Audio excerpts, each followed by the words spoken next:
Greetings, everyone. Welcome to Artcasters. I believe this is 136, and we have not one but two special guests tonight because we kind of got a serious topic, and I thought it would be better if we had more of a community involved in this one. So anyway, so first let's kind of go around the room and introduce everyone. We'll start with my co-host, as always, Joshua Kemble. Hello, how's it going?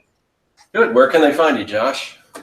You can find me at quarterlystories.com, and you can also find me on YouTube by looking for Joshua Kemble with a K. All right. And we also have Holly Brown. Hey, Holly, how's it going? Hey, I draw stuff on YouTube. lots of stuff. Yeah. That's me. Yeah. Sorry, I don't have a Where can they find you if they don't already know? I'd like to think that there might be one person that listens to me that watches my channel that maybe doesn't know about you, but you can. It's always the easiest. It's because HC Brown, it never pops up, I swear. So just look up Holly is Totally Cool, and you will find it on YouTube. All right. And we also have Mike Emeritz. Hey, Mike, how's it going? Hey, what's up? Where can everyone find you, Mike? I'm Mike Emeritz. You can find me online at Mike Emeritz at Instagram, Facebook, all that, or you can go to spacecatcomics.com. And yeah. All right. So, like I said, this is a little serious topic. I don't know that I'm sure we've touched on this before as far as kind of mixed in with other topics, but I don't think it's been an actual topic.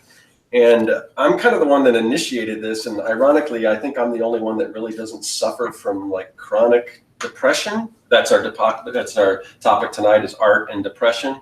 I mean, I've had like situational depression, like when I got divorced and, you know, death in the family, that type of thing. But it's nothing that's kind of, I've had to deal with it throughout my life. So just as for me to sort of better understand and not be, because a lot of times I'm like, you know, people like, well, you know, what if I just can't draw? And I'm just like, you know, to me, it's just like, well, just draw, just do it and everything like that. But I want to be a little more sympathetic for people that have like serious issues with that. And I know you guys all deal with that and you're set in the same way in different ways. And you've kind of found, I think, a way to, I mean, you guys are, all three of you guys suffer from depression and you're all super productive. So I definitely want to find out some tips and things that maybe you can give to other people suffering from that. But again, I just know in the art community, I think for whatever reason, I think artists or creative people are super susceptible to depression and mental illnesses and things like that. So I know a lot of people, you know, that follow me and follow you guys and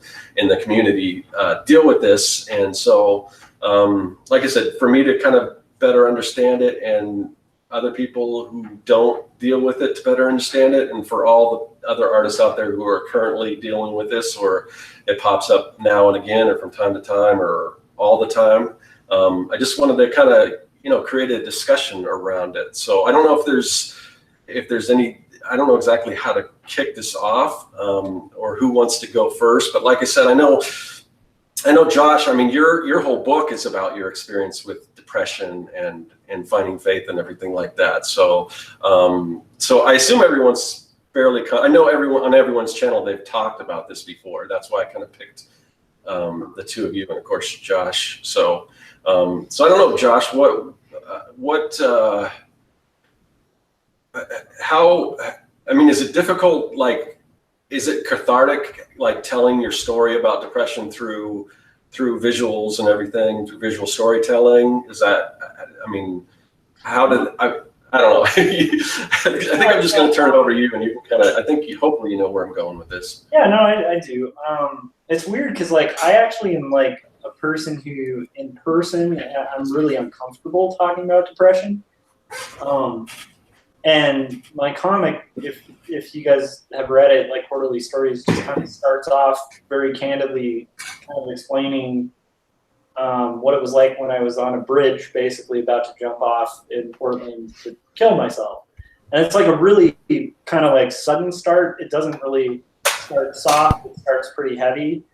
And there's story reasons for that and stuff too. But part of why I decided to do that as a topic is when when I read autobio comics and stuff, I'm really drawn to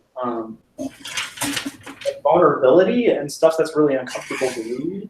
Like, I like that as a reader. Like, I like when Robert Crumb talks about weird, creepy stuff that even I have trouble relating to, but it's like relatable because it's awkward and kind of there's truth to it. And so like I kind of wanted to dive into that awkward truth. So this whole book delves into issues of my depression, and then also mental illness that my wife struggles with as well. And it's pretty candid about it. It kind of delves into areas and territories that are a little awkward and uncomfortable to even write about. And actually trying to kind of talk about facets of it like in a real way as opposed to like a Hollywoodized way, because I feel like the issue of depression and mental illness, while I know a lot of people who suffer from it, and the funny thing is the more candid you are about it, the more you start meeting so many people who struggle with it. But there's still kind of a stigma, I feel, about it, and a misunderstanding of like what mental illness is like and how the process works in your head. Like, so that's kind of why I decided to write about it. Was that just kind of. Do you find, and this is probably a good time for like Mike and Holly to chime in, but do you find that in talking with other artists, is it different for everyone, or are there certain like telltale issues that happen for everyone that suffers from depression, or? I don't think everybody is the same. Right. Yeah. Like, I've seen people who talk about depression, and I think it's more about like if you have clinical depression. This is something that, oh my god, my dog, I'm sorry, my cat is fighting. If you hear that, so sorry about that. But one thing that somebody always, like, it was one of my friends who was also depressed and probably worse than me, but she was basically saying, like, you're never really going to be, if you have clinical depression, there's not really a cure. It's just a management thing. Right. So it's like some people just manage poorly. That's what I think, at least. Like, you have to like basically force yourself to do things if you want to be happy. And sometimes the forcing yourself is what will make everything better. It doesn't, I don't know, it's hard to describe that, but sometimes you just feel hopeless, like there's no reason to do stuff, and that's when I think people like do serious damage to themselves or like hurt themselves. But I think it's mostly the management part that is different for each person. Yeah, because like I mentioned, I mean, all three of you guys are very productive, and you all have different. I know Mike. He amazes me. Like, it's almost too much, some of the planning and things that he does. And sometimes I'm just kind of like, oh, Mike, you're crazy. What are you doing with all this stuff? But that might be, that just might be the only way you can do it, and how you deal with that depression. Am I far off on that, Mike? Or? No, totally. To kind of piggyback on what Holly was saying, I totally agree. Everybody's different. I think everybody has like some similarities and symptoms, which is kind of, so you can relate to people, which is good, because then you can actually talk about stuff and maybe get some ideas on how to manage your own depression. But like for me, perfect example is what you just said, Scott. Like, I could get so bad sometimes that I don't want to work. I don't want to do anything. I don't want to get out of bed. I don't, I would rather it just, I didn't have to wake up.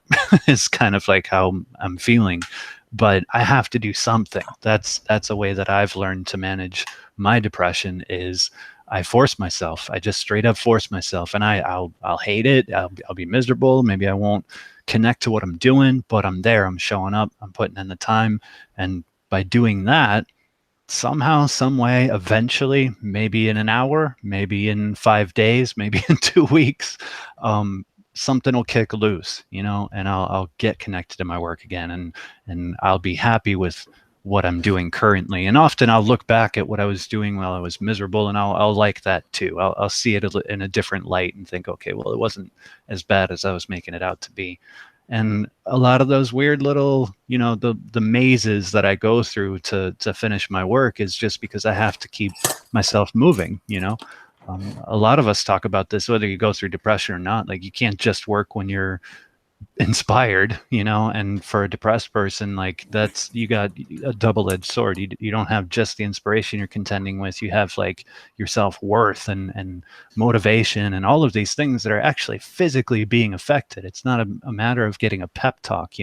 It's like you're physically incapable of being motivated. And it's like, you just got to do something, even if it doesn't make sense, even if it feels like you're going in circles, which a lot of times I am, but at least I keep moving. I keep moving, and then I pick up the pieces when I'm clear and coherent enough to do that. Right. Yeah, I think there's like a common thread too. Like, it's not everybody's the same, but there are really common symptoms to kind of the way depression sort of works. Like, and I think a lot of it is, like, most people I know, at least on my end, like, and like I said, I know it's kind of like a spectrum of different things, but most people I know suffer from mental illness. The big trick, the big deception of mental illness is it convinces you that it's not mental illness.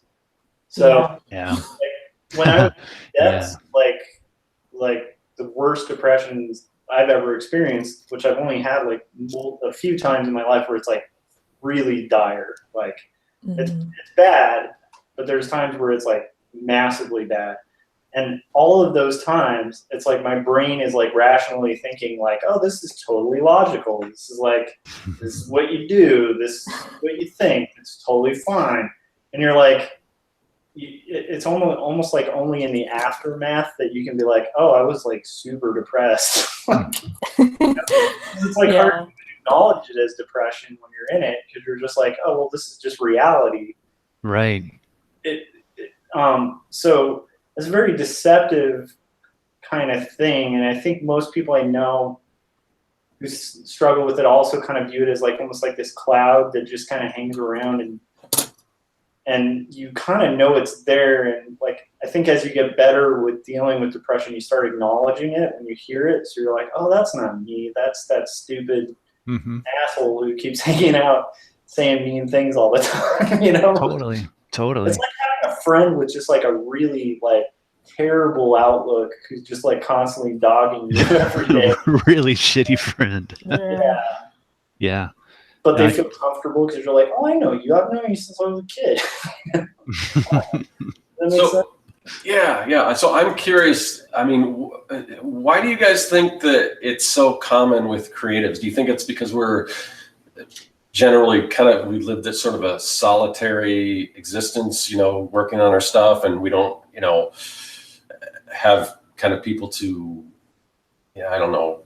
We're not out there communicating with people as much. It's more, I don't know if that's part of it. I don't know if it's how much of it is like upbringing, but that wouldn't be specific to creatives.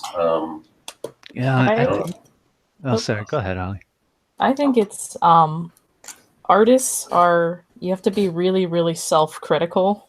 And it's like, I think a lot of people who have depression or anxiety are like probably the most self-critical people out there. And I don't know, I just think that has something to do with it. Like, because creativity isn't really, especially if you make it your job, it's not really something that's easy to make your job because it's a lot of emotional labor. Right. So it's already like really difficult, but when you have to like make money off of it, when you fail, it feels like you're not just failing. You're like, your whole existence is failing because this is what you are. You know what I mean? I don't know if that makes sense. No, that makes total sense. Yeah, because it's already, it's already an uphill climb just to make, try to make a living doing this. And again, I always kind of, just coming from, being working professionally, and I always forget that, some people just like to draw and just like to create stuff, and it might not even be their intention to do it for a living, but nevertheless, it's still, the depression will still affect you. I mean, I don't know if we want to get into some of the things that you guys have done to sort of, I don't know what the proper word, to combat that, or like to motivate yourself to, Before we get there, can I add? Yeah, definitely. I feel like the one other thing that's a reason why, this might sound kind of cocky, and I hope it's not, but I think why artists struggle from depression too is that they're analytical in general. So they're not just analyzing themselves. Like, to be an artist, you really have to be analyzing. Like, you're analyzing things visually, you're constantly soaking in information. So I think most artists are kind of deep thinkers.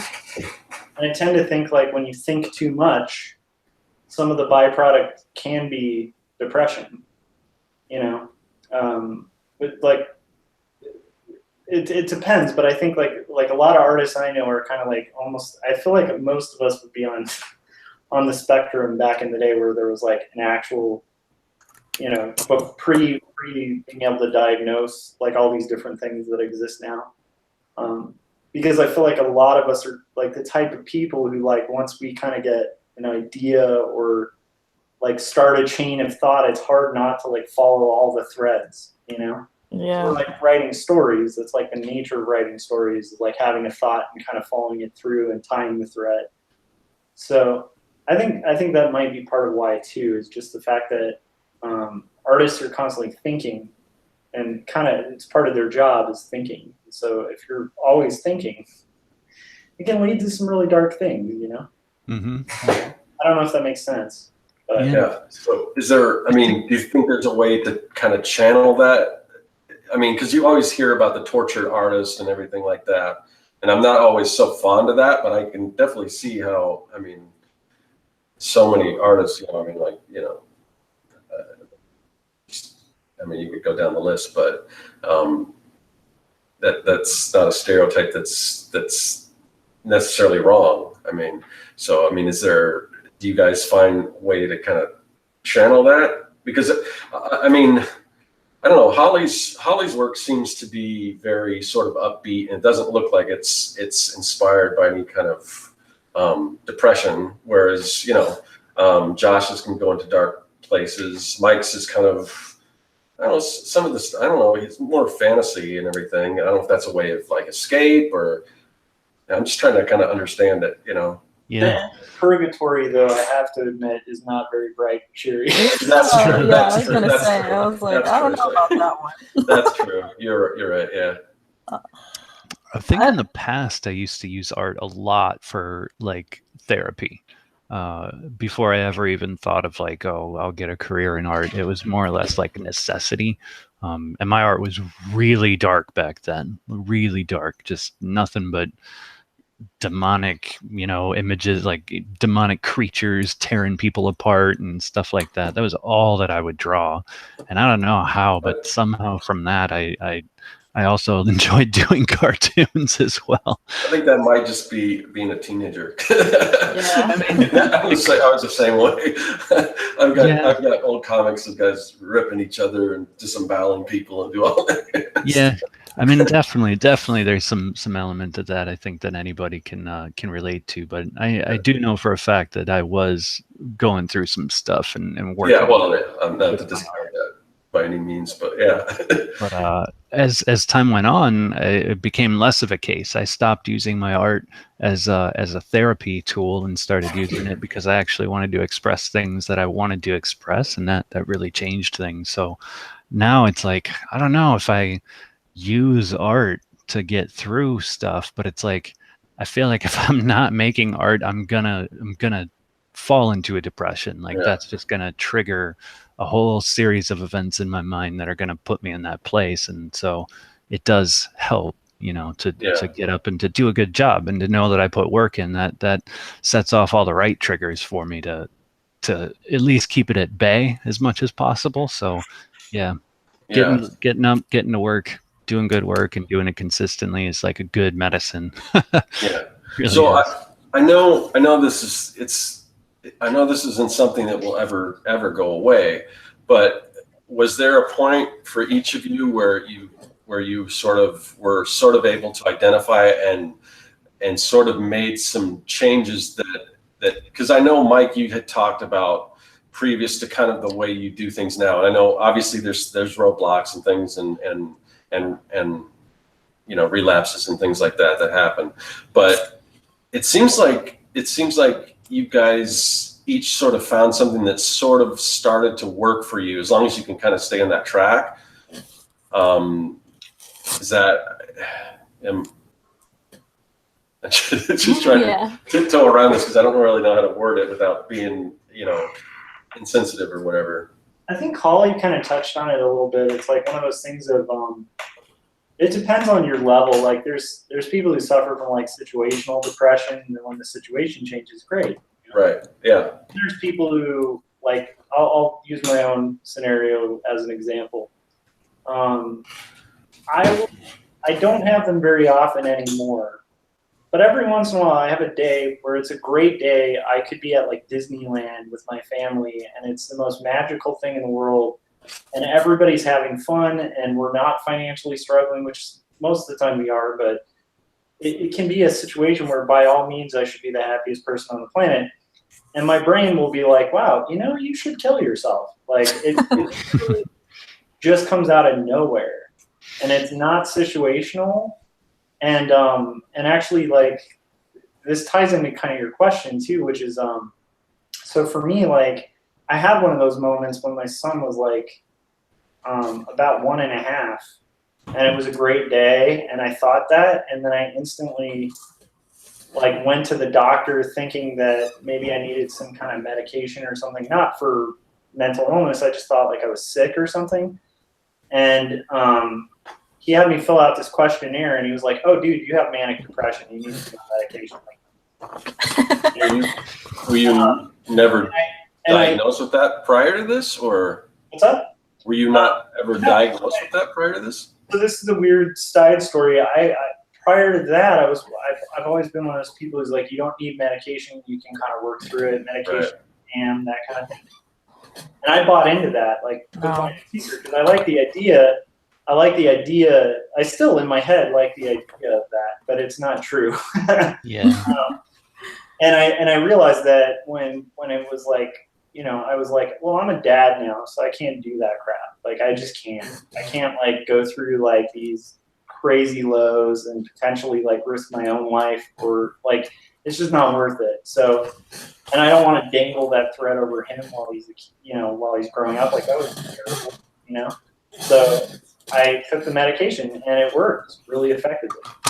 And I was on antidepressants for about 2 years, and then I finally felt like, okay, like I can be off of it, But I'm not opposed to being back on it if I need it. So it's just one of those things. Like if I have one of those thoughts like creep in again, I'll instantly be back on, because it's just not something I want to mess with the kid. Yeah, I not as far as depression, but I've had that same sort of thing as far as my like ADHD, where I say that I don't need medication, but if it really started bothering me, then I would take it. But I don't know, for some reason, and I don't want to, because this is a different topic, but for some reason I think it helps my creativity to kind of be like all over the place, and I got to do this and that, and I don't know, but yeah, I as far as, because I kind of have that same idea as far as medication goes. The weird thing about that idea too was that I had this concept of what antidepressants were, because I hadn't really taken them. I was often deep in the pit of depression. So of course, like, that brain analyzing antidepressants is of course going to be like, that's a bad idea, because that's how mental illness works. But like, so in my head, I thought if I take it, I'll be a different person. I won't be able to feel happiness. Like, it'll control me and who I am. And all it did was just, like, I'd have those moments where I could feel my brain was about to go there. And instead I'd just be like, okay, I'm going to relax. Or I'd be like, hey, I actually don't have to think about this depressing thing right now. That ability to, it just helped me be more objective about myself and be like, okay, like this is depression. It didn't like shut off or change my way of thinking or anything like that. And it was really helpful. I mean, I'm a huge advocate for it. Like when this book's done and stuff, obviously I'm probably gonna have to talk about mental illness a lot. Right. And I'll be the first to advocate for like people should be on medication. They should talk to friends. They should talk to therapists. They should do whatever it takes to. And I totally agree with Mike too. It's like just being busy is good, because if you're too busy, then you really just don't have time to be depressed. You know. Yeah. I don't know if that makes sense. But I don't know what your like Holly and Mike, like what your experience is like with that. But that was mine with medication. I was the anti-medication guy. Yeah. And I even talked to friends of mine who were like, and I've had that talk given to me since, but it's like I was that guy who they'd be like, I'm on antidepressants, and I'd be like, well, you should just snap. Like I had that attitude of like, well, you should just snap out of it, you know? Terrible. It's a terrible thing. I think a lot of people forget that like depression has a lot to do with brain chemistry. Yeah. Like Yeah. that's why you're depressed. Like Yeah. for a long time I would just thought like, oh, you're just being sad for no reason and you just need to control your emotions. And when I was really, really depressed, I actually did go on medication for the first time, and I was like, oh, it's happy pills, you know, which is like, don't say that, by the way. Just don't say that to people. That's a bad. But that's what like a douchebag high schooler would say. It's like happy pills. You're just going to be happy immediately when you take these. Like there's some kind of, well, no, that's not. They basically just level you out so you're normal and you can like think things through. That's all they do. But a lot of people think it's just going to make you like, I think people have that idea of happy pills because so many people who are like their entire personality is almost perceived as depressed. When they flip and actually act normal for once, it's perceived like, wow, happy pills. Like, no, you're just acting like a human again. Yeah. Well, and that's the thing that a lot of people don't understand too, is that you can be happy and still be depressed. And I think that blows people's minds because they always associate depression with sadness, and that's not what it is. Being depressed for a long time will definitely make you sad, but that's not what's actually going on. Can you elaborate on that for somebody like me who it's hard for them to understand how you can be happy and still be depressed? I mean, what? Right. Well, I mean, it's the difference between, you know, a normal person going out to, you know, with friends or whatever, and you're having a good time, you're at the bar, whatever it is you're doing, and you're happy, you're genuinely happy, and you're in the company of people and everything's great. Normal person, that's a great day. Depressed person in the middle of a depression could be right there in the middle of that and then think, you know, this is all great, but, you know, I don't belong in this situation. I don't deserve this. Insert any number of millions of different thoughts that could enter into your head, or also just literally feel like you should remove yourself from that situation or the world entirely still, even though you're happy. It's disturbing because just like what Holly said about, you know, it's a chemical thing. You know, it affects the way that your brain is functioning. So it affects your energy levels. It can affect your motivation, and not the superficial kind of motivation where, you know, you just need to listen to a Tony Robbins video and you'll be good to go. It's like the chemical that allows you to be motivated is lacking. So, you know, Tony Robbins could be sitting in your living room giving you the pep talk in person. It's not going to do anything unless you change why that chemical isn't producing the way that it should. And that's where everybody's different. Some people respond to medications that increase certain levels of different chemicals in your brain. Some people respond to treatments that decrease. Some people respond to treatments that are kind of like a back door. They treat something else entirely. Everybody's brain is fucked up in its own special way, but it's weird because it produces similar symptoms that people can recognize and relate to, like the ruminating, the dark, morbid thoughts, suicidal thoughts, lack of energy. All those things seem to be pretty similar. Oh, sorry. I just was going to tack onto that. Like, what's weird is it can also go the polar opposite, where you have a ton of energy and you're extremely ecstatic. Like, you're more Right. ecstatic than most people. And then people are really surprised to find out you're depressed because you're like a bubbly, happy person. Yep. But like, you also like, your brain is like pretty much trying to isolate you from every human being on the planet. That's one pretty common with depression too. It'll try to get you isolated. Yeah. It's weird because it can be like Mike was saying, it can be a spectrum where it's not really like some people it affects differently. And I think most people who suffer from depression is kind of all over the place. Like it can be like these really high highs and you're like, I'm not depressed, I'm super happy. And then, you know, like I said, just out of nowhere, some crazy thought will come in. And it'll start with that kind of thing, like the negative thinking where it's like, this is great. I'm having fun with friends. What do you deserve to have fun with friends? You know? Yeah, exactly. Like, what? Where does that come from? It's nuts. And that's where like the manic depressives fall in. And I'm definitely a bit manic, and I can predict that a severe depression is going to hit me when I get too excited, too happy, too up, because that's like a telltale sign for me now. Like if I'm feeling fantastic, like look out, because pretty soon shit's gonna hit the fan, and who knows after that. But like you said too, sometimes your depression itself could just be entering kind of a manic mode to isolate yourself. You know, you're in this elevated state, you're almost larger than life in some ways, you know, so you might be fun to be around, but you're not really present. It's kind of like a shell or some kind of security mechanism. Not exactly sure. I haven't really looked into that for myself too much. It's been a long time since I've been like that though. So, but to me, depression's like the lack of emotions most of the time. Like, I don't feel much of anything, but I just sort of, it's like you're just sort of not really there. It's weird. Like sometimes in the morning when you're just waking up, it's like that feeling all day long. like you're just not really present with anything. So then you also feel like a third wheel when you're out with friends and stuff. Well, you're like, oh, well, I'm not really here, so I shouldn't really participate. Yeah.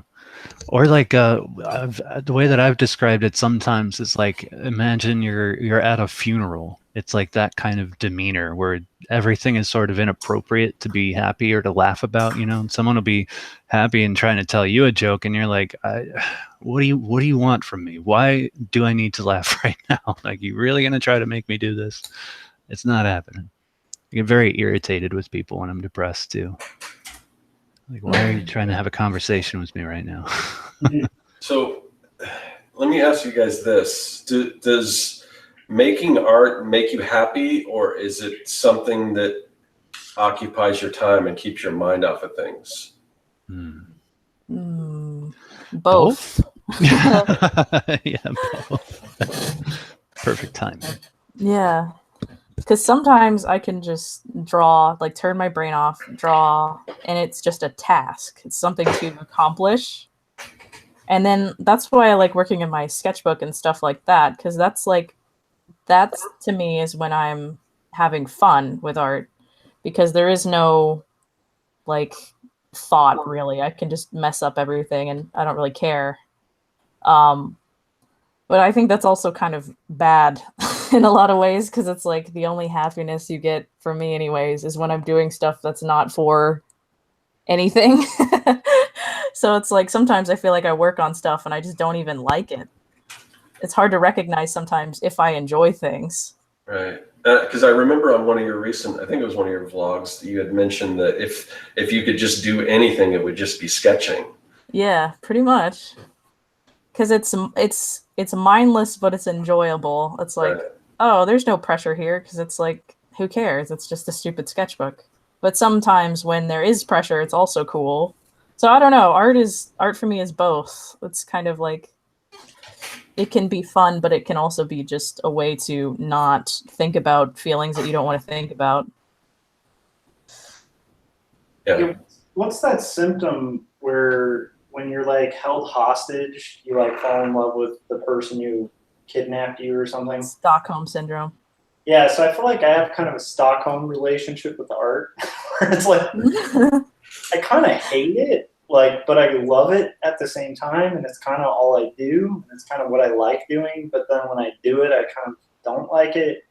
It's just this weird on and off thing. And I'd agree with Holly, like when I'm just like, if I'm just sketching from observation, like in a sketchbook, just like drawing people at the mall or something, you know, or drawing people on a bus, like that's fun. But most of the time, like that's also not what I do most of the time. So it's weird. It's like I really like the results and I like the process and I like making stuff, but I also kind of hate it at the same time. It's a weird thing. I don't know if that makes sense, but I don't think that really has much to do with depression. I think that's like most artists I know are kind of in a similar boat. Like I haven't really met a lot of cartoonists who are just like, all I want to do all day is draw comics because I'm so happy drawing them. It's like, no, lies. Yeah, I don't know, man. If you suffer from depression, I don't know why you would torture yourself with comics. Because like I don't really suffer like from depression, and comics are like enough to drive you crazy sometimes. So It's also like risk and reward, because sometimes when like you're in a depression, it's like art can be validating. It's like, oh, I did this today. Or when you post it, that's a good thing about, well, there's a good and bad about posting art online, but it can be like, here, praise me. I drew something. Give me attention. So it's like, I don't know. Sometimes that can be good, but I don't know. Most of the time when you are really, really depressed, I'd say just avoid social media like the plague. so when you do get positive feedback, does that help, or is that just it doesn't matter? It doesn't come into play. For me, it's just more like, hey, they think I'm pretty good, so that means I should just do art to please them. I don't know. It's like, well, if I'm not doing anything else, might as well. I don't know. It's kind of negative, I guess, but when you don't feel like you have value, and then somebody likes what you do, that validation's pretty good. Yeah. That's why I like comics, because that's like the most validation. They're like, oh, they're actually invested in what happens. Because just liking something on Instagram, it's not the same thing as like a comic thing, I don't think. I think that's why I like comics so much. Yeah. What about you guys? Yeah, I feel like it's weird with comics and creating them and stuff. Like I also there is a thing, and I mean I'm doing kind of like confessional autobio type stuff. There's a thing that I think is a common thread with a lot of artists and musicians where it's like, you know, you can kind of take a lot of negatives and make art with it. And it doesn't have to be confessional stuff you're making. But it's like I remember one of the coolest things about being in bands when I was like a teenager was like you'd get your heart broken and then I'd be like, well, at least I got a song out of it. You know what I mean?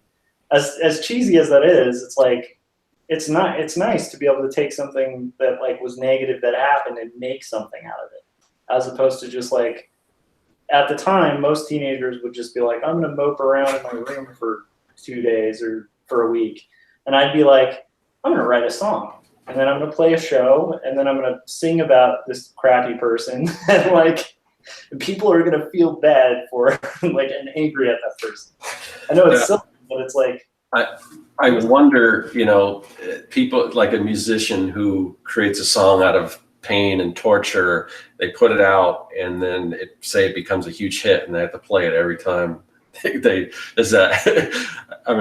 have to constantly go through that or maybe it kind of lessens everything because it becomes, or you know, they kind of, you know, become separated with that. But I feel like it's like naming it, you know, it's kind of like a really important tactic, and I don't know for you guys, like I'm curious to hear from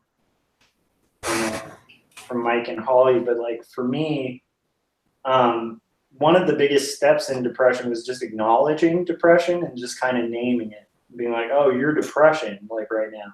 I know that's weird, but it's like I said, it's kind of deceptive. So it's like you don't really half the time even know it's depression. So the more you kind of start to be able to like actually name it and be like, oh, okay, this is depression speaking, not me. it gives you some ownership over yourself and kind of separates you from the illness or whatever. I think that's helpful, and I think making art about it can be a similar process. Not that art is therapy, but the point being, even if you're doing like a sci-fi story, if you have something that says something, there's emotion in it, then you are kind of having some kind of release through your art, you know? I don't know if that makes sense, but I don't know. I'm just wondering, since you kind of have to relive this, troubled time in your life when you put it, when you're documenting it, is that, I don't know if that's helpful, or if it's like, if you're in danger of having those feelings again, having to kind of relive it, or. Nah, it's weird. I feel like doing this, there's been so much distance from the time I'm writing about that it's actually harder for me when I'm writing it to get back in the headspace and try to kind of understand. So it's more like writing about a character. I know that's weird, but it's just been a while. So, yeah. So, do we want to get into some of the things that we can do? And I think we've pretty much established that everyone's different. So this might not work for everyone that's dealing with depression, but maybe kind of go around the table and kind of find out what each of you guys do, to, whether it's, planning your days out, or, whatever you guys do, or different tactics you do to try to stay productive, because there's I guess you can keep busy as a way to to kind of deal with that, or you could or what, I don't know what the alternative is, just to go lay down and just not do anything, or I don't know what you guys do, because like I said, I guess the whole reason why I kind of decided to bring this up is because there's a lot of people that I hear just saying, well, yeah, I just can't bring myself to do artwork right now. And then I think of my friends that have depression who are artists, and how many of them are just so productive. So I don't know what to say to that. Well, I kind of see sometimes when people say that, but I think you got to be very careful about giving yourself excuses, especially with depression, because then you can just make your problems worse by just ignoring your responsibilities. It's like, you should probably I would start off with strict schedules of you're going to wake up at this time, take a shower, and then you're going to start your day with this. Scheduling, I think, is what makes, because a lot of the issues with depression is it makes you feel not normal. And if you have an art as a job, I don't know what people's lives are like if they're freelance or what they're doing, but if you don't know what you're going to do today and have a plan or a goal, then you're probably not going to feel motivated to do it. So you should probably I don't know, have a regimen. And that's really, really difficult to do. It's stupid, but it's yeah, who knew getting out of bed and just brushing your hair will make you more motivated, because now you're actually clean and ready to work. It's stupid stuff like that that is excruciatingly helpful. And it's also I think, for me anyway, if my environment is just really bad, if I have people around me that are just I don't I had to cut a lot of friends out of my life who were just not great. They just dump their feelings onto me and expect me to fix them. And it's you have to also be willing to make really tough calls if you have depression. You can't be around people who are going to bring you down. You can't, you will die. I don't want to sound super dramatic, but I think that's why a lot of people kill themselves, because they just had absolutely no coping mechanism. So it's just take yourself out of your situation and analyze is this a healthy life right now? Am I healthy, mentally and physically? Am I going outside? Are my friends supportive of what I do? And if they're not, or family, kick them out. Yeah, that's super important. I think for even people who don't suffer with depression is, you just, the negativity, no one should have to deal with that, And sometimes it's easier said than done as far as kicking people out of your life, especially. Well, that's like everybody thinks that's easy, but it's like that's the hardest thing to do. It's like you don't want to like get rid of family members or friends, but it's like if all they do is bring you down or significantly bring you down when you're with them, then it's like that's just going to lead to more cycles of depression, and why feed into that cycle? There's nothing to gain from that. So it's just, yeah, I don't know. I got a crazy family and I just can't have that. So you just have to cut your ties with some people, because if they're not going to change for you when you're hurting, why be near them, Like, you got to be self-aware with people you're around. Yeah. So is it when you talk about like a regimen or a routine, or is it like this? Do you think it has to be kind of the same like every single day, or do you or as long as you're planning it out, I just think, because a lot of depressed people, or at least with me, when I get depressed, it's usually like you get in this like weird state of like, I don't care about any responsibilities. I don't care when I wake up. I don't care when I go to sleep. I don't care like about anything. Your hygiene, like feeding your animals, like it's just when you get into that zone, that's when it's not good. So you need to like break habits that start to hurt you. Like, especially like I talk about this a lot in videos, like going outside. And I know a lot of people are like, wow, Holly, that's so surface level, but it's not surface level. Like, you will literally feel bad if you don't go outside. Like, if you don't have some form of like exercise, you will feel worse. That's like guaranteed. I don't know. This is because artists sit all the time. You just sit and fester. Like, go outside. Yeah, we should all make and the thing is nowadays, well, not just nowadays, because before with traditional, you could do it too easily, but now you can get tablets and things like that. You can go to a coffee shop or get out, or, and sometimes if you're sort of, antisocial, or if you're like an introvert, like I am, I assume, I don't know, maybe not Josh, I assume you, Mike, and Holly probably are more introverts, wouldn't you say? Yeah. Yeah, so sometimes that's difficult too, but I always find when I kind of have to push myself to go out and like talk to people or go out, but when I do, I always feel like I'm glad I did, So it really depends, because I think like it's like Mike was talking about, when you're in the peak of depression, it's like you can go to like a social gathering, have a great time, and the entire time be like, well, that guy hates me, and this person hates me, and this person hates me. Like, they all hate me, so I should probably leave because I'm kind of a drag here. And yet, at the same time, you're like smiling and socializing, But I agree. Like, I think regardless, it's probably important to kind of force yourself to sit there and do it and have those stupid thoughts. And then sometimes it helps to actually even communicate that. Like, for me, because I have a lot of social anxiety too, I'll just tell somebody like, dude, you didn't like hate me yesterday, did you? Because like, I feel like I came across as a dick, did I come across bad? And usually they're like, I didn't even notice, because like, this is one of the most beautiful things that happened for me with depression, was just realizing like, nobody cares.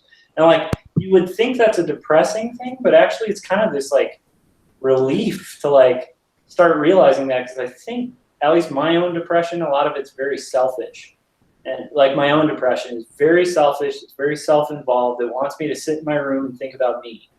And so it's like, there's a point where like, it'll convince me that other people are thinking about me all the time, and negative thoughts. Oh, yeah. It's really refreshing.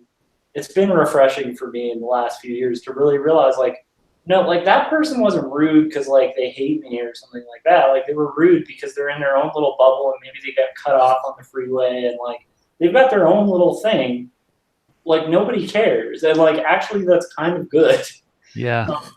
Yeah, I definitely get that. I mean, as far as the selfishness, sometimes I just feel like I'm a very selfish person because sometimes I want to be by myself. I want to do my own thing. I want to draw, and especially when I've got a family and everything, and sometimes I still kind of rather be drawing. I feel bad about that and everything, but I mean, it's like, I don't know, so sometimes I worry about that a lot. I mean, that's constantly with me, is that sometimes I feel like I'm like super selfish, but. Somebody in the chat said something that I really wanted to address really quick. Yeah. This is, I think it's Ellie or Elle. She says the tough thing about having negative influences is that even if they're cut out of your life, the influence they've had over your psyche lasts for a very long time, even after. I can completely relate to this, and I think anybody can. And I think the way you deal with that is by doing these extra other things that are positive, so that you're not putting yourself in that situation where, to piggyback off of what Holly said about different things you can do, like you're not sitting in that situation where you've gotten out of bed but you haven't showered today, you haven't gotten started on any of your projects, you haven't done anything productive, you haven't eaten, you've just been sitting and stewing and ruminating. That is the worst possible situation to be in, to have that kind of thought strike, to have that thought of that person come back into your mind and beat you up again. And in fact, cultivating that sort of scenario is just making it more likely that that kind of thing is going to come back. So if you get into some kind of routine, it doesn't have to be like you do the same thing every day, but you get into the habit of doing exercise, you get into the habit of doing either something like meditation or positive thinking or being grateful. As silly as that sounds, like every single day when I wake up,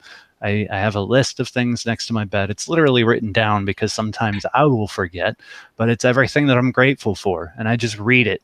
Even if I'm not feeling it that day, I just read it. And it sets off these little triggers in my mind that, connect to happier things, more positive things. And I read it before I go to bed. I try to exercise at least 30 minutes a day, try to make sure that I get outside so that I get my vitamin D. I try to make sure I get in the shower and I get dressed. And all these things sound really petty and stupid and silly, but I'm telling you, doing those little things, it creates this little shield, It's not a super powerful shield, but it is a little shield. And during those times when, I've had situations with one of my aunts just tried to rip apart my entire life and everything that I am earlier this year. And she pops into my head quite a bit because everything that she said plays into my deepest, darkest fears about, being a responsible adult, whether or not I can provide for my family, all this kind of stuff. And we've talked about this before the show. I'm not going to get deep into everything that she said, but this person doesn't even know me, so there's no reason for me to even really get stuck on it. But my depression's like, oh, hey, this is a bad thing about you. We need to remind you about this. We need to look into this. But on those days when I'm doing those things to kind of shield myself, I'm able to look at it objectively, and I'm able to remind myself of that, But those days when I don't, and I let myself slip, and I don't get out of bed when I'm supposed to when my alarm gets off. I sit there for a little while. I don't read my list. I don't eat breakfast right away. I don't go exercise. I guarantee you that whole day I'm going to be miserable, and every stupid thing that she said or every stupid thing that someone else had done in my life or whatever, that's going to play on a loop over and over and over and over again.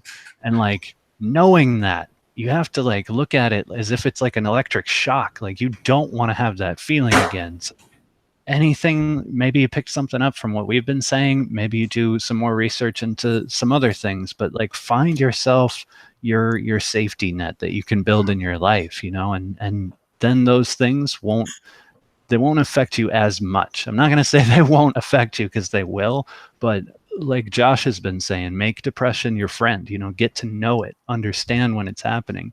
And you can kind of create somewhat of a buffer to be able to spot these things a little better. Yeah. Okay, go ahead, Josh. Sorry. You need like a battle plan, basically. It's like you gotta almost view it like an enemy, and you want to get to know it well, just like you want to get to know somebody who wants to sneak up and like assault you all the time. Yeah. And that's pretty much what you're living with when you've got depression. You're living with this little dude in your head who wants to like kill you, basically. Yeah. And so it's like, being aware of that, like, you want to rule out all the other stuff, like the situational depression stuff, because 80% of the time when even though I suffer from depression and have like most of my life, it's like 80% of the time I had really bad episodes were triggered by some situational things. Like I've never been somebody who worked out a lot. I now am. And part of it's because I need energy. And then a big part of it's like literally because it's a necessity for that war, you know? Mm-hmm. Yeah. Because I'm taking out that situational depression that, like, you know, I'm not getting the endorphins from exercise. And so just as being a human being, I'm going to feel less than normal, you know, because we're meant to like be active, not like super active, but like, you know, we're people who like walk to long distances for pretty much all the way up into like the 19th century. And then we stopped, you know?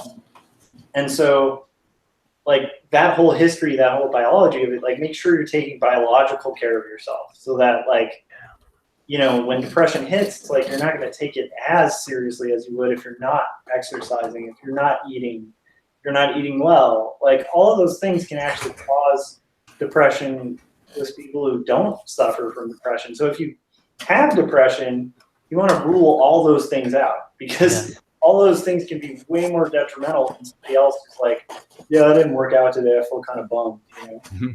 Or like for somebody who suffers from depression, if you're not doing that for 4 days, you might have some major problems, you know.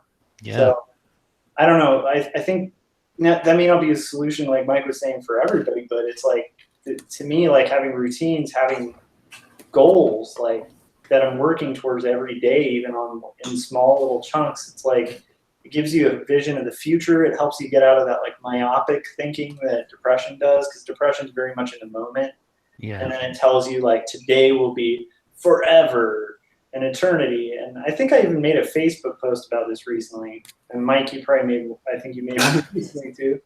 After the Bourdain thing, it just made me realize, like, had I like when I was like in the thick of depression, and there's been a few points in my life, had I ever actually taken myself seriously, like that day would have ended my whole future. And like, I am not even the same person that I was when I was in those days, in the thick of it, in the depth of it. But it's like, you don't really, when you're stuck in it, you can't step outside and have that objective view. So like Mike was saying, doing those like extra things, having a list, having things like that, helps you kind of step outside of yourself and be able to go like, oh, okay, it's just a day, you know? And there's a day tomorrow, and there's a day after tomorrow, and things change, you know, people change. Like, I don't know. I don't know if that makes sense. No, totally. And the only thing that I would add to that too is like make it a routine, make it official. Like you have to do this. Even it's not about whether you feel like it or not. It's just, you need to do these things, you know. I think that's important. Because, I mean, depression will make you not feel like doing everything. So if you want to fight it, you have to have like a mandatory list of like, well, I'm at least going to move around for a half hour out on the back patio. You know, you have your bare minimum of like your stuff that you have to do. Yeah, and try to anticipate it, because once you're in the thick of it, it's really hard to have anything work. Oh, yeah. Like when you're out, like if you're fortunate enough to get out of it, right? Start planning the battle with it. Yeah. You know, because it's going to come back. Yeah. And rather than fear it, which is like, that'll trigger anxiety, all that weird stuff. Like rather than fear it, just be smart and just map it out. Like what happens? Like what are the thoughts I have before I go into an episode? Like start just analyzing that. Like, okay, what triggers that? Okay, so what can I do that might, you know, like just start, and it's going to be different for each person. You know, for me, it had like Holly and Mike were saying too, it's like I had to cut out a lot of toxic people, because I realized like there were some people I was like calling friends, and I was like, I feel depressed every time after I hang out with them. And it was partially because I'd like say like, this cool thing happened, and then they'd like minimize it. You know, and it's like people who can't celebrate success or share failure with friends. Like that's not really a great friend, you know? Yeah. You don't need that. They can be a decent motivation, but not really, because they're just kind of a bummer. Like I don't I don't know. I think you need to have friends and people who surround you who inspire you, but also like people who aren't going to be like petty and jealous and weird, you know? Yeah. You should Definitely. also I think this is like probably really, really difficult for like this is the hardest part, but I think a lot of people can't recognize the toxic things that they do, either to themselves or to others. Like they just don't know that it's weird. Like they're like, oh, like for example, like I had a friend who was just like I said, the friend I was talking about earlier, I swear I had like PTSD from her. I'm like, oh God, hope I don't have another friend like that again. But it was like I was babysitting her or something, and I had to be like her, I don't know, like her pep talk constantly, and it's like belittling you, like your life is so much easier than hers, and when it should be, friendship should be you're both going through something, and it should be a back and forth. So it's like you need to just like think about like what is friendship, what is like healthy thinking, because I also see this like this is something that was really bad like when I was in high school is I used to go on like Tumblr all the time, and they were that website, just avoid it like the plague, just saying. But like it's so anti-recovery. Like I would just see tons and tons of blogs like, oh, just don't go to therapy, and I'm like, what? Like just like, oh, it's expensive, you're never gonna get better. And it's just like, don't tell that, don't what kind of thinking is that? What's that gonna get you? Like if you start seeing stuff like that and you start to agree with stuff like that, you need to like question, is this actually me, or are these just like the depression thoughts? Because the depression thoughts always think it's like forever when it's not. You're not going to die from whatever thing that you're stressing out about. And you're probably not the most horrible person in the world. You're not Hitler. Chill out. Yeah, and like actually even asking, like learning some certain questions to ask, like following through with what actually could happen, as opposed to like the worst fears. It's like, you know, for me, that helps a lot too, where it's like, well, okay, so if like this thing I'm like really depressed or worried about like doesn't work out or whatever, especially with like art success stuff, which I think is also situational. I think a lot of artists struggle with that, where it's like one day you feel like, yeah, I'm making it, and then the next day you're like, I'm a loser, nobody likes my art. One really quick question is like, so what happens if like people don't like my art? Am I dead tomorrow? Like, is this like a life and death thing, or is this like, you know what I mean? Like it kind of can take away the weight that, you know, is given to like things that really, you know, I don't know, like even at my work, I'll have to remind myself that I draw for a living, because I have moments where I'll just feel like kind of bummed out. It's like every day at the office. And then I have to remind myself like, oh wait, my job at like, first off, like I'm not a doctor, so nobody's going to die if I screw up at my job. Like that's nice to know, right? But like there's days where like if I screw up at my work or something, I'll feel like somebody's gonna die because I screwed up, you know? Mm-hmm. And I have to remind myself like, oh yeah, I'm not at like that high stress of a job, and I get to draw for a living. So like it's not so bad, you know? I don't know if that makes sense. Oh, definitely. Yeah. So it's like having that ability to like step outside and like go, okay, what like really. But like I said, if you're in the thick of it, that could be a dangerous thing, because depression logic's very convincing too. Yeah. You know, so I don't know. Does that answer your question, Scott? Yeah. It's just, and again, I'm just trying to, you know, try to better understand all this, but yeah, I kind of wanted to go back to sort of the comment and just talking about how even if there's people out of your lives, how much of an effect that has, because even even for somebody who doesn't necessarily struggle with depression, I mean, as artists, I assume most of us were probably more the nerdy kids. We're probably weren't that much into sports. So, you know, the things that happen, especially in your childhood, they just affect so much of the way you live your life and everything, and your attitude towards things, and just, you know, either be, and I was, you know, I wouldn't say I was really picked on that much. I mean, here and there, I was just kind of more like, I was more kind of like almost like, to me, it seemed like I was more like just the average, everyday, kind of unassuming, like people didn't really take notice. It wasn't like I was singled out or picked on, but sometimes it was almost like I wasn't really, you know, I just kind of blended in. And maybe, you know, maybe I liked that idea because I didn't want to be noticed that much or whatever. But you know, you do, as somebody who's not like the popular kid or whatever, you do deal with a lot of that stuff, and that stuff stays with you throughout your life. And I know for me, you know, somebody who's, you know, introverted and who doesn't want to, you know, who kind of shies away from like social situations and everything, for me, trying to kind of break some of those habits is really difficult. I mean, just like the whole YouTube thing has helped me tremendously, because I mean, it gives me a chance to kind of be, and it helps me in real life situations too. I get a little more comfortable just talking to like people that I don't even really see, you know. I'm talking to a camera for most of the, you know, basically, but it kind of helps in real life situations. So, you know, but I do understand that the idea of how, you know, how things that people say and do to you, or how that affects you, and you just take that with you throughout your life. So I don't know.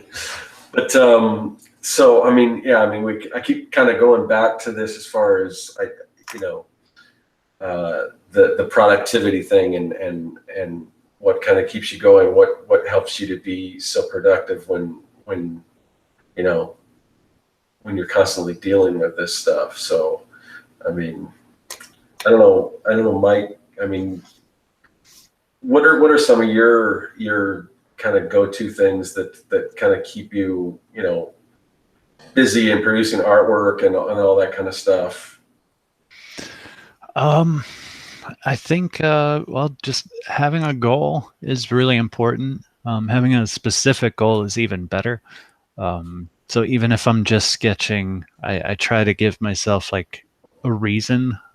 Maybe I'm studying, I don't know, eyeballs or legs or whatever, but I try to make it specific. I try not to get into any situation where I'm just left with unaccounted time, you know, because for me, that tends to be the biggest problem, or one of the biggest kind of, I don't know how to put it into words.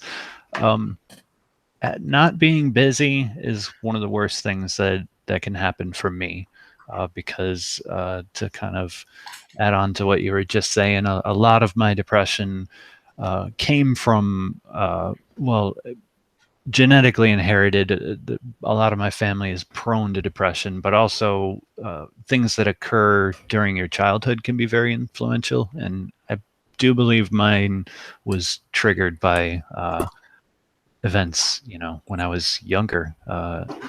And so I'm constantly reminded of it. For a long, long time, I used to get like flashbacks almost every night of like just stuff like PTSD, that kind of thing. And so I just try to keep busy, because if I'm not busy, it's just more likely that I can go back to that kind of thinking. It's more likely that I'll allow these, you know, darker thoughts into my mind. And plus, like, I just don't have a choice. If I don't do this, I start feeling really worthless, which I do recognize is an unhealthy association. Like I've, you know, you can talk to people and they'll tell you there's healthy ways to deal with things and unhealthy ways. And my obsession with art is actually probably pretty unhealthy, because I feel like I need it, and I feel like I'm not complete without it. And I've even heard a lot of people, different artists, say that, you know, you are not your art, and that you should look at it that way, so that you don't take criticism as harshly and stuff like that. But I don't take criticism harshly. but I do feel like I am my art, and without my art, I get very depressed very quickly, because I look at it as like it's my life preserver. It's the only thing really keeping me going ever, you know? So without that, I don't know what the hell I would do. I really don't. So yeah, it's just more or less necessity. I just have to. It's not a matter of like, finding like little things because they work. It's like I have to, or I will drown. you know. So for the three of you, was there? I assume there was a time where you weren't as productive, and kind of once you found out that helps, that hopefully that kind of changed things. Because again, kind of going back to the person who hasn't kind of found that, who isn't that productive, but who wants to be, but is debilitated from their depression from creating and doing the things that they want to do. I mean, how do you reach that? How do you pass or go over that threshold of I've got to stop, like, or I've got to start producing things. I don't know. I'm just kind of struggling here, but that one's tough, because that's almost two different problems. You know, you got, and I know all of us, and you've got like the people on the show right now that are like the most hardcore and least forgiving about our opinions about, pretty much just shut up and draw, So, but that's really difficult to take that stance when you're talking about depression too. But I don't know. I, at the risk of sounding insensitive, I still kind of feel that way. Like there is no magic solution. Like you really just need to look at your situation and figure out what you want. And if you really want something, then you're going to make it happen regardless, Yeah. You're talking to three people that have at some point in their life, taken their life into their hands and question whether or not to, and yet we're still drawing, we're still doing our art, and you can too. This is a strange pep talk. Oh God, somebody else take it. No. Well, yeah. Oh, sorry. No, go ahead. I was just gonna say, like, with the productivity thing, I think it's weird just in general. This doesn't even have to relate to just depression. It's weird for you to be an artist and not desire to be productive. Like, so in general, if you don't want to be productive, then just don't make art your job. But secondly, like, if you want to be more productive and you have depression, I think the best thing to do is to think about your art in terms of like products. And I know that sounds weird, like, oh wow, Holly, you're so capitalist. Wow. Oh my gosh. But it really is, like, that is a goal that's it helps you push yourself in a way that's different than just like, I'm gonna draw this comic and then I'll post it on the internet, who cares? It's different because then you have the idea of, well, this can lead me to actually selling my work. This can lead me to getting out there. Someone's going to buy it. It can make you think more positively in terms of like your business as like an artist. And like that's like when I was in high school, that was like the first thing that I did was I opened like an Etsy or something. It was Etsy first before Store Envy. And for a while I was just like, nobody wants this. But it's like, it also makes you more productive when people actually do start caring to buy your stuff, or like, and it also helps you think in a different mindset. Like, hey, this is like a job. This is okay to do. I don't know. Like, because if you have no purpose for your art, if it's just to like vent, then it's just a hobby and you don't need to be productive with it. Yeah. Then you could just do nothing. But if it is for a goal, not ever show it to people, I mean, yeah. But if you have some kind of like anything, you could have like pick any kind of product. Like, you don't even have to like make it like some kind of expensive or elaborate thing. Just be like, I'm going to make a print and I'm gonna go to Staples and print it out and put it on my wall. and I'll post it on Etsy. It's 20 cents to post them. Who cares? 20 cents. I think even a high schooler can afford 20 cents. And then it just like makes you start to think about yourself in a way that's, you're not just like some kind of idiot artist. You're somebody who's like, oh, well, I'm starting a business. I own something now. I'm a productive member of society. You know, Yeah. it gives you confidence. Yeah, I mean, the goal is, I mean, that's in order to have that goal, and even like you were saying before, where you know, if you had your druthers, you'd probably just be doing sketching, but you can still, even when you say that because there's really nothing to that, but still you can still make a goal out of it, like, which I thought was like a crazy goal, but you did it. Was it Sketchbook Slam? Was that the one you did, Holly? Yeah. Yeah, Yeah. that was insane. But even to a lesser extent, just a regular size sketchbook, not one that's the size of 2 phone books. But if anyone knows what phone books are anymore, but but I mean, just completing the sketchbook, that could be a goal in itself. I mean, but I think projects are a huge thing, and I definitely agree with you there, because I mean, a project can be any size, so. I think that might be one of the big takeaways, is, like you said, just a print, and just get it printed and you've accomplished something. I really like that as a, sort of a goal and something to kind of shoot for. If you're really finding, that you're having trouble,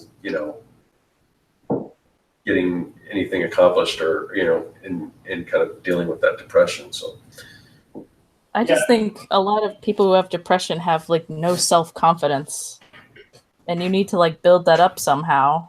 You don't have to do it through products, but like if you take a class, like be like, okay, well, for this class, I'm going to have the best artwork of my ability for this class, or just something that will build your confidence, or be like, I'm going to go to this critique and like try to get something out of it. Like try not to see the negative in a thing, but like try to see what you can benefit from any kind of situation. That's what's probably going to help you more than to be like, just because a vague message of being productive, I don't know, helps. But if you have a plan for productivity, then that's what makes it do something. Yeah, I mean, Right.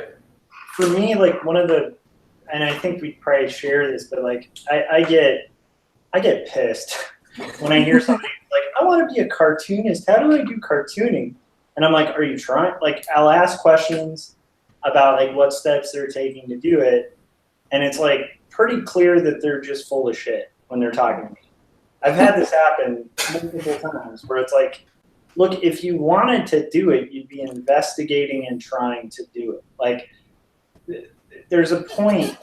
Now, if you're young, if you're like a really young, like, I don't know, you're 12 or something and you want to be a comic artist and you're asking them, maybe there's a little more forgiveness for it. But it's like, I feel like it's frustrating from the I think why I get very defensive and annoyed with it is that it does feel like,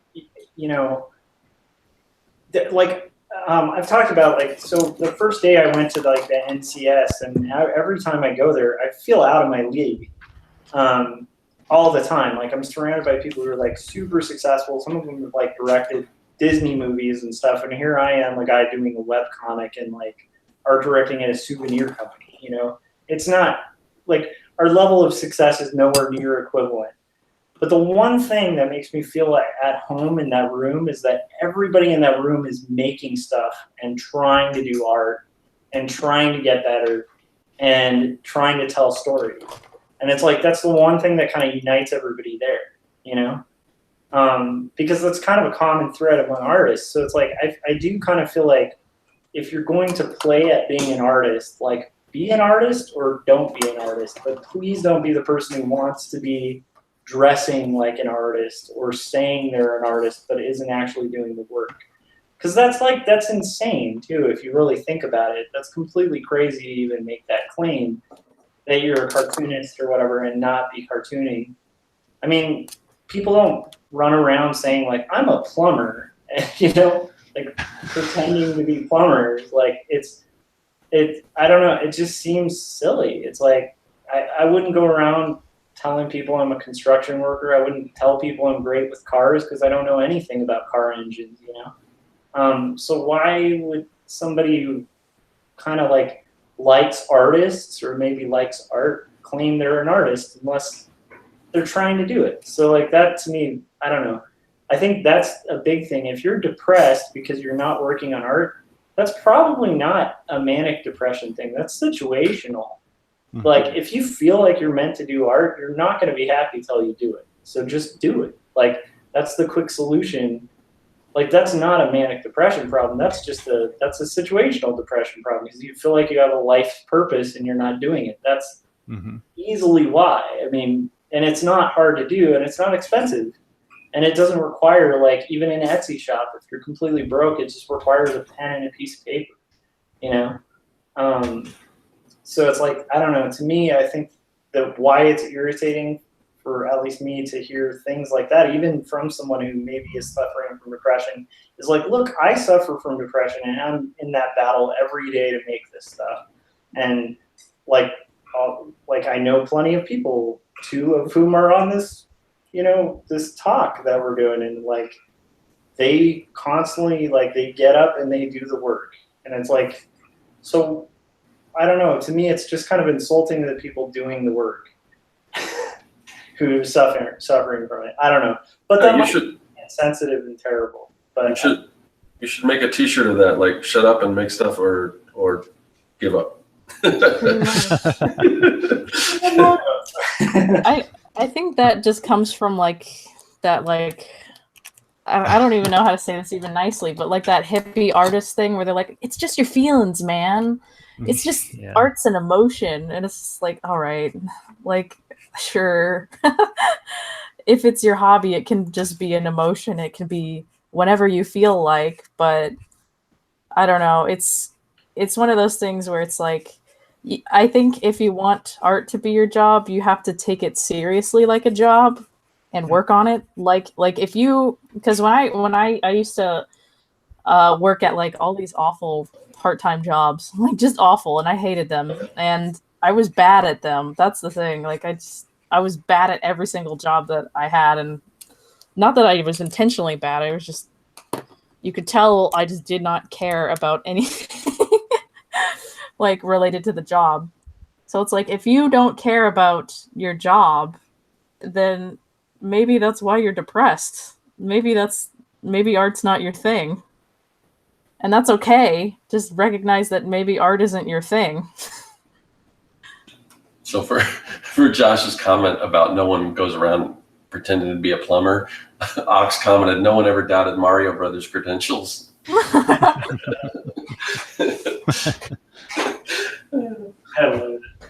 Fair point.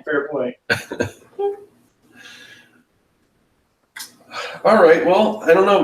What do you guys think? We think we've kind of worked our way around the topic. I mean, I know. I mean, that just, I don't know if we'll ever. I mean, obviously this is a problem that you really can't necessarily be solved. But hopefully, I'm hoping we help some people out. I guess I wanted the one thing I wanted to say was that, so we've kind of already established that this is a big issue within sort of the creative community.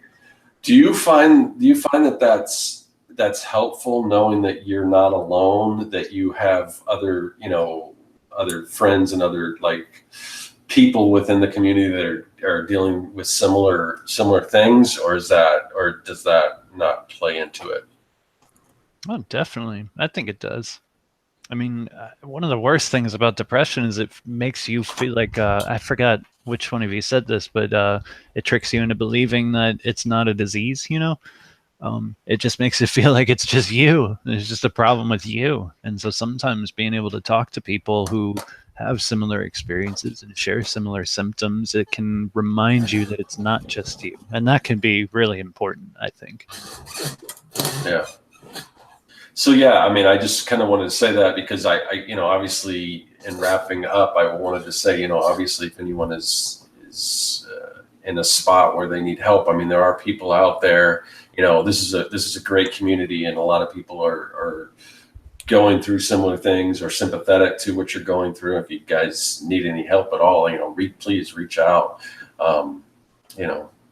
So anyway, so let's do what we always do and kind of go around the table one more time and let everyone know where they can find us and everything.